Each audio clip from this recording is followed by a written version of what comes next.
Does. Very warm welcome, Pooja, to you. Thank you. Pooja Gupta is our parent to parent member, and she is a very evolved mother, I would say. I'll read out a few things about Pooja.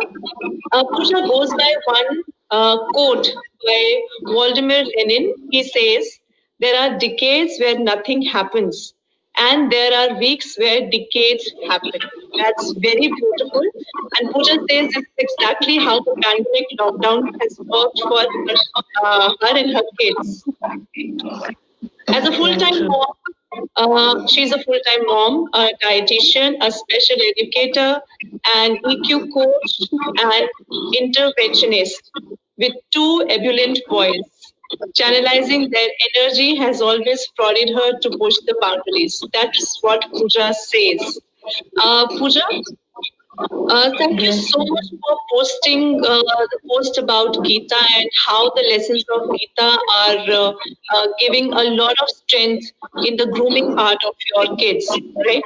The foundation what you are laying for your kids is very strong, and the response to that post in our group parent to parent was really amazing. Thank you so much for that, and congratulations on that post. It is the highest, post which has reached thousands and thousands of parents in the group and across also. So after going through your post and reading the comments, every parent seemed very much interested at what you do and how you are inculcating those kind of habits and giving Gita lessons to your kids. Can you talk something about that? Yes, I will. Thank you, Jyoti, for your kind words and warm welcome. And a big sorry to everybody for the delay. I appreciate the efforts taken by each one of the viewers, each parent, to join in to listen to us. This is a big milestone for you to make a positive impact in your child's life in a holistic way. So, as a parent, me and my husband, we very often sit down and think, what is it that we should do to call ourselves successful parents? How do we measure that we have been successful parents? You want to measure the amount of money, you can. You want to measure the amount of, the square footage of your house, you can. But how do you measure being successful parent? Is it by giving them the best education, an ICSE, a CBSE, IB, study overseas, study in an IIT or something? Is it giving them a lot of wealth or legacy, leaving them with some legacy? Is it showering them with a lot of love? Is it building up on their confidence? What is it? And on deep reflection, we realized that actually making the kids capable of taking their own decisions is what we can call ourselves as successful parents. So now, when we said, okay, making them able to take their own decisions, now how does that happen? Right. So we guide them step by step till they come to us, because now they're small. Once they're teenagers, they may not come to us, or they can be in a hostel, or they can be on their own path as they grow up. So should we guide them till they come, or should we leave them to learn from their own experiences? Like they say, life is the best teacher. Mhm. But then what we felt was, Jyoti, helping your children to have the right core values, setting up the core values for them, helps them to finally take decisions for themselves wherever they are at whichever stage of life. Then they don't really need to keep coming back to us for the right decision. Nor do we as parents need to keep on and on prompting them, this is right, this is wrong, this is the right thing Right. in this situation. So then we spoke about core values, my husband and me, and what are core values? They're basically like your fundamental belief, or they are your driving, your deep set thoughts about how Right. things should be. And every family has their own Set of core core values. values. Yeah. Yeah, it could be honesty, it could be respect, it could be loyalty, it could be anything. So as long as you have your core values set with the child, it kind of in a just a second, yeah, kind of streamline the child's core values, streamline with your own core values. That works well is what we felt. So, just to maybe probably explain it a bit better to the viewers, Jyoti, if I could give an example, like if you take up a building and you see, oh wow, what a wonderful work of architecture. So all that wonderful work of architecture actually happens because there's a deep foundation inside. Correct. It took months of foundation work happening for that lovely structure to come up. Same way, while our kids are younger and we can still mold them, it's nice to actually set up the core values with them. And actually, even for ourselves, I realized that this whole process was actually very good for me to set up my core values too. So seriously, that happened. So that's very interesting, when you say when you have to set your own core values as well, because, when you enter into an institution and build up your own family, then, two people are coming together and both of them are having their own different core values. How to, come onto a single platform and, start a family and raise kids, from those perceptions, what you have common in together. So how easy or how difficult it was for you to set in these values for in your kids, because you said they are young. How old are they and how easy it was for you? So my kids are 9 and 11. So when we started the Gita, they were 8 and 10, and it was difficult because the pre-teen kind of a thing had started with the elder one. But what was also easy was because of the lockdown, we got a lot of time, just family time, and the kids had no social interaction. So in that sense, they had no option but to find entertainment at home. And luckily for us, if you remember, there was this Amar Chitra Katha free subscription that was floating around. So we had downloaded that, and we used to have competition. How much will we read of this? So the kids love to read, and they're allowed to read whatever they like, from their Percy Jacksons to their Harry Potters, blah blah. But night we do read some moral story, some famous personality, something that leaves them on a positive note. And that I read with them. For 15 minutes, I read with them. So during lockdown, while we were reading, they really enjoyed it, and they said, once you've learned something nice, there is this urge to want to share it with the world.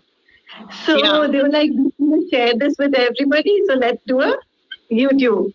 So I said, cool, let's do it. And then they made their YouTube channel, and they were enjoying it, but they wanted more depth, they wanted more to happen with it. So they said, let's take up something bit more. While reading Amar Chitra Katha, they came across the Gita and they said, this seems like a long series, so we want to do this. And I accepted it. Like I didn't guide them into it. We were doing moral stories and we were doing characters of famous personalities, but I did not force them into it. And even when we would read, the way we read was, for the younger one, I was reading to him. For the elder one, obviously he's good at reading. So I would be like, if I read, you explain. If you read, I explain. That's a beautiful way to, get deep into what one is reading and getting their own perception into that. Yeah, so they used to really enjoy it because they also got a chance to share their thoughts. Right. Like if Mama's reading, they have to listen and explain. So they were very excited on those days. And so that worked well. And whatever was the explanation, I stopped at that. Okay, that's your understanding, and that's right. And slowly, they said, we're doing the Gita. So like I said, we did the Amar Chitra Katha. Then since they wanted to do the YouTube series, so I got them this. Can you see it? The now I edition of the Bhagavad Gita. Yeah. So this is a very storybook type of a thing. So we read this. They really enjoyed it in a very story format after that. And it worked well for them. But they wanted some more before they could actually make their videos. So then I read this one with them. This one is Gita for Children. This is by? Chinmaya Mission. Okay. Okay. Yeah. And this one is actually, they say, a teaching tool for elders, but I thought it was a tool for me to learn a lot of life lessons. That's wonderful. I would request you to share the names and the names of the books and the authors in the comment section later on, so that we all can know which one to go ahead with. And especially with the teenage kids and kids who are young adults, this by Rupa Pai is, I think, the best resource in the market. Yeah. Yeah. She talks in such a lovely casual language that even like a teenager or a young adult can just connect with it instantly. So my kids would look forward to reading this one with me very often. Okay. So like this, we read a lot of versions of the Gita by different authors. We saw a lot of videos and we used to have quizzes. So on Gita. On the Gita, which was being made by the kids. It was not like it was me who was telling them things. Like we read it, and then in this Chinmaya Mission thing, they have a few shlokas, and then they have these questions. So the kids would read and ask Dadi. Sometimes they'd ask Papa, then sometimes somebody would ask them, and so it became like a lovely conversation within the family, which was not all about pad liya kya, na liya kya. Have you done this? Have you done that? It's more towards, building up more content in the conversation and making more connecting points with the people who you are living with. So that's a beautiful way to start with. When you said that kids used to read Amar Chitra Katha, that's a beautiful thing. What you've introduced to them in a cartoon and animated form about the mythology of it's Ramcharitmanas and the Gita and Mahabharata. Everything is available. I remember, when I was young in my childhood days, we used to have the series of Amar Chitra Katha a lot, and I've read that a lot. So that's the connecting point where I came across with that. And to this, my next question is, why only Gita? Why the Gita and how Gita? In your kids now, people and kids generally of this age, this generation, they don't believe in these mythological books and stories.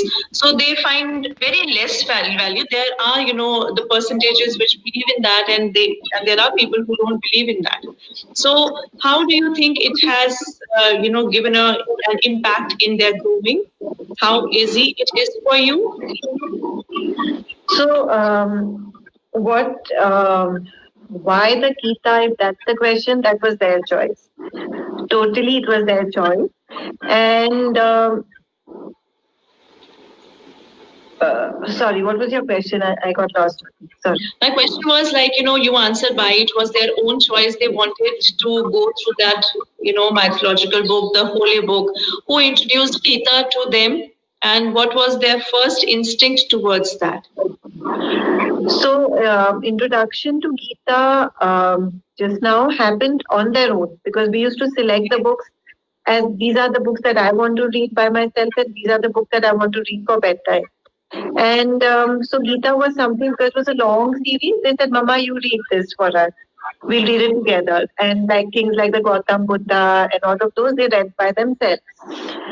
And in fact, they did short videos on the Gautam Buddha also.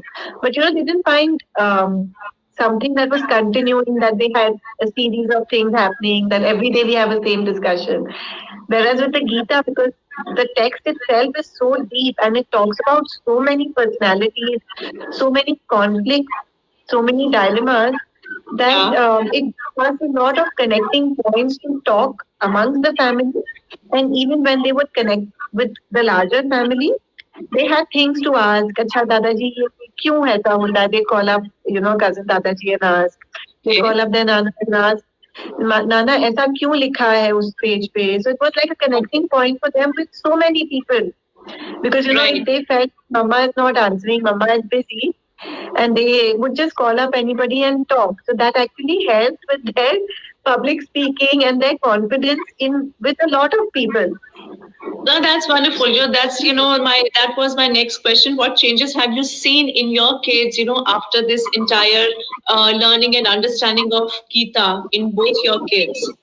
And additional question to this is, like, lots of parents has they have shown interest in your post that they want to know and understand what is this. So what was that purpose of every parent of asking that stuff, and how that purpose has helped you, which can help them as well? Okay, so the biggest change, I'll answer that one first. The biggest changes in my children have, apart from public speaking and confidence, is the ability to distinguish between the right and the wrong. Okay. So, things will be like, if I am scolding them, all of a sudden they'll come and tell me, Mama, this is called tamasic action. आप डांट रहे हो उसको तामस बोलते हैं. And I'm like, okay, I didn't do that. That those kind of things would happen when we read the chapter 2, and they said the soul is eternal, unchanging. So the kids were like, "Achha, then what is karma? If the soul is unchanging, then there's no karma that's going to follow us in the next jana." So then, I also didn't have an answer. So then he actually reached out. That's quite a deep question. And these are quite deep questions. These are the questions of, the word souls, I must say. So yeah, they were just, they would leave me like, oops, now what? And then I would honestly tell them like, beta, I'm learning with you. So let's reach out to somebody who can help us out. And then we would call up somebody who would help us out on all of this. Then they learn conscious action, If they're doing something, they know that they're doing right or wrong. It's not that they're just randomly doing it as kids. They know कि अच्छा हम गलत कर रहे हैं, हमने आज extra treat खा लिया. So then they come and tell me कि mama ये हो गया. They're not lying now. They don't feel like there's a need to lie, because they know what is the right thing and the wrong thing. So they admit it later on कि हमने ये गलत किया था, which is a nice change. It's a nice one. Yeah, and they know how to reach out to somebody who is good at that subject, because whenever we got stuck, we had to reach out to somebody. And so now they know, like advice kids, if they get stuck, don't know how to reach out to people. They're just wondering, oh, I'm stuck now, I think I should forget about this. But they learn that it's okay to reach out and wait for an answer, sometimes wait for 2 days for an answer, which was a nice thing. Patience. I mean, they're developing patience as well with this. Yeah. Yeah. Okay. Yes. And all in all, I think the quality of our family discussions has become very, very rich, and that has led to a lot of family bonding. That's very beautiful. So, this is about the small kids. You can mold the kids when they are young, when your kids are 9 and 11. I think that's quite a young age where you can tell them what to do and follow what you are saying. They show their interest in what their parents are doing.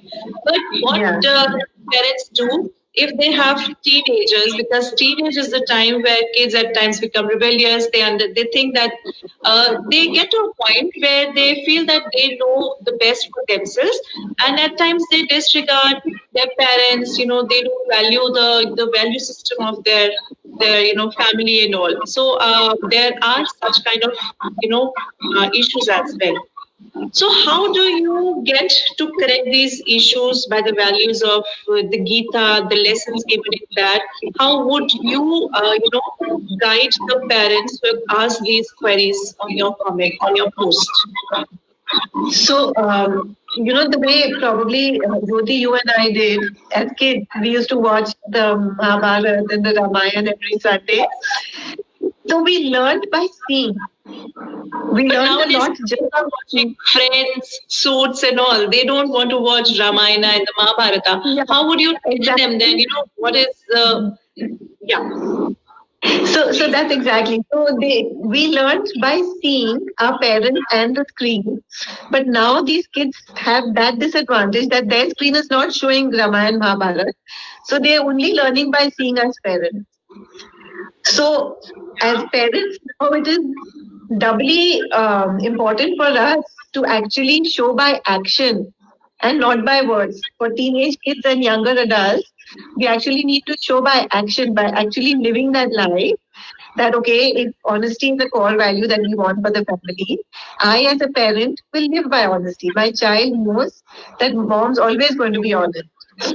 When I am doing something, I can just say, If Krishna was in this situation, I think this is the advice that Gita suggests, and I'm going to do this. So I'm not preaching to the child for his life. I'm talking about my decisions and what is driving me in taking the right decision, the wrong decision. What are my drivers? Slowly, when the child sees that mom is consistently following one path and is finding it easy on that path, they will also at some point, a year or two later, come to you and say, "Can you please explain what you are doing?" So there you are teaching them the tool of patience. I mean, you are telling every parent to be little more patient with their kids, understand them, and let them observe you. How do you behave?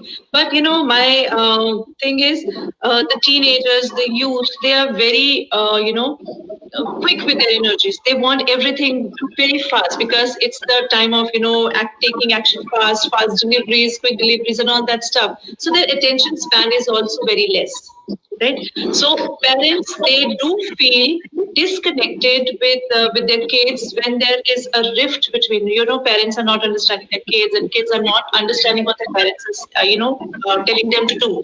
So with the lessons of Gita, what we have gone through, by those lessons, what are maybe one or two things which you can suggest parents here in the group so that they can follow that or they can use that as an experiment and see if something can change between the relation and they can move on? So an important tool that I feel in any family unit is something called a family forum, wherein each member of the family, once a fortnight, shares what's happening in their lives, and there is no judgment. You're 100% honest towards each other, and you just share your problems like you're all equal. That's why I'm saying family forum.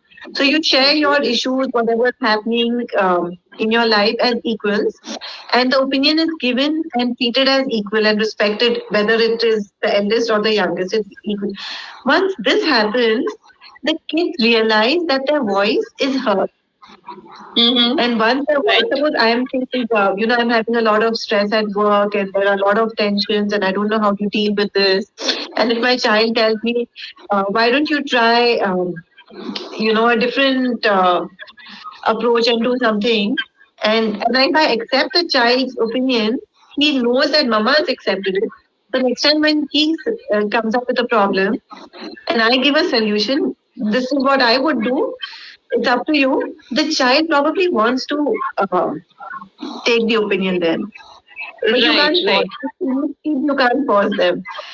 It has to be very that's the point. We can't force the kids. We can just, guide them that they can do this stuff or that stuff. So just wanted to know, how Gita can help the parents, how the learnings and the lessons of Gita can help parents, because now no one has, everyone is busy in their lives. They have, very less time to read the entire Gita. So if, we all know the summary of Gita, what Gita says and what our learnings are there. You as a parent, what message would you like to give from the perspective of the Gita to all the parents so that they can come on the same platform and connect with their kids and fill in the gap of the generations what we talk about? Okay. So, I believe that the Gita will help these young, dynamic, and now thanks to this Zoom and virtual world, even hyper minds, to get grounded. Because it's a heavy text. So when you sit down with your children to do it, it's a heavy text. It will help to ground them. It in fact helps to ground us as well. And then once you're grounded, you've taken up a small part of it. It kind of helps you take your decisions, be well informed, think about what you're doing. And it's not just like a random action that you do like a reflex. It's everything is thought about because you are actually taking the time out to understand the text. So it's bringing in a big amount of patience in you. And I feel whenever you read Gita, the meaning of whatever you're reading is every time different. It's not the same because I feel whenever you're reading it, you are evolving from one level to another one. And when you are reading at that level, you are going to next stage. So it's different every time when you read it. Totally. So I've been reading the Gita for now 15, 17 years. Wow. And earlier I was a young, newly married girl. From there to having in that pregnancy phase, and now young kids.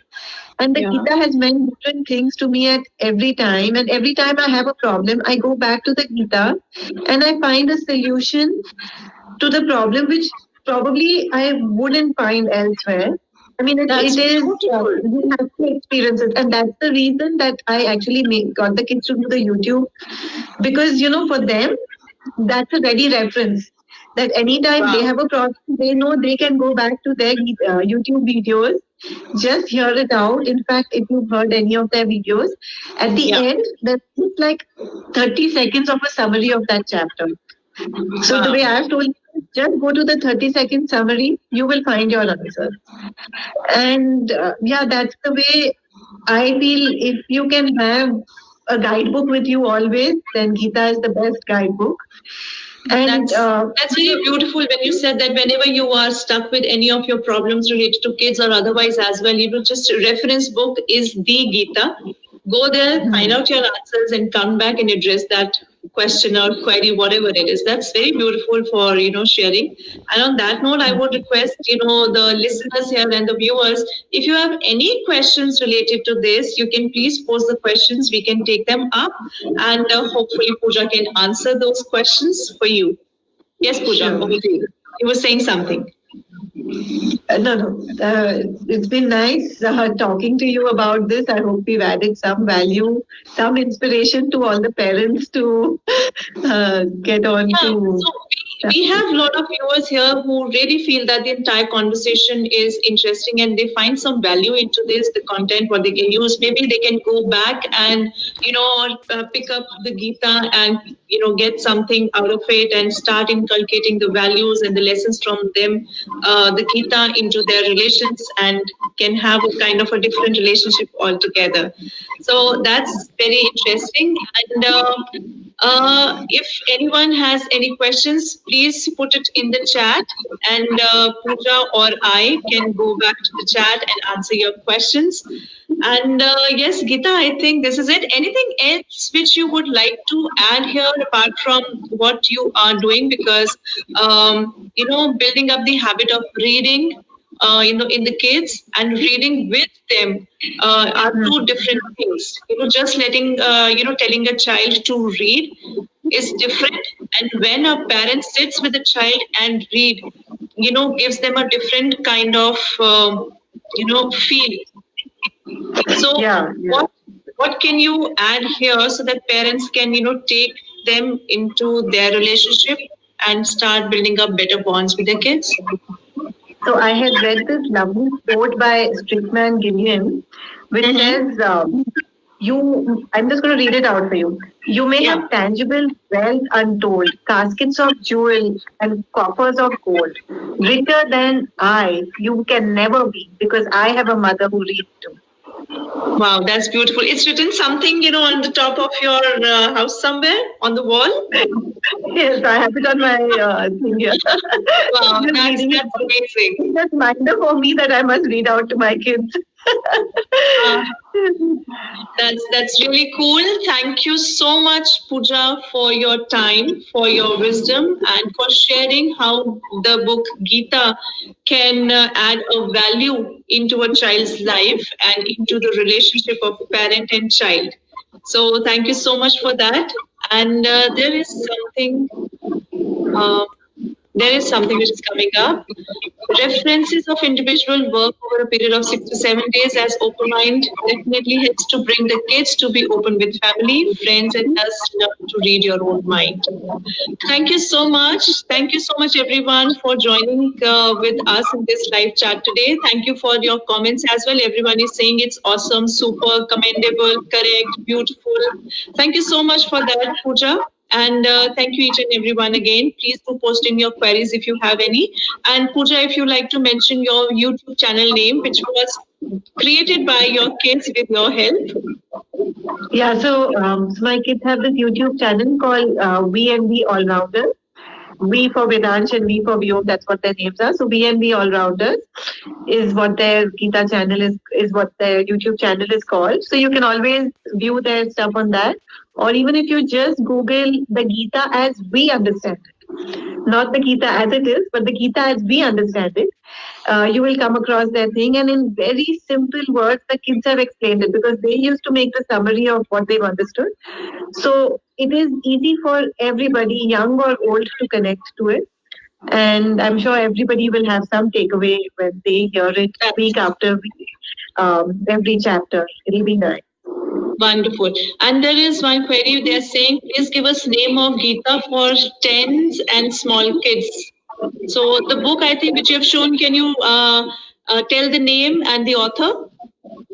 Yeah, so this is called the collector's edition, Bhagavad Gita for children. And this is, I don't know who is the author. Yeah, this is by Sudha Gupta. Okay. Sudha Gupta. So this book is by Sudha Gupta. Pooja, I would like you to mention the names of the books and the authors in the comment section later so that they can have a look at it. The books, what you have shown, all three of them. And yeah, and awesome way to connect with kids and giving them the values. Perfect. Thank you so much. So I think we are done with the session. Thank you once again, Pooja. And we would like to have more of your insights and wisdoms in the group so that people can get connect with you, they can connect with you again for whatever the requirements are. Thank you. Thank you each and everyone. Signing off now. Bye-bye. Bye-bye. Thank you.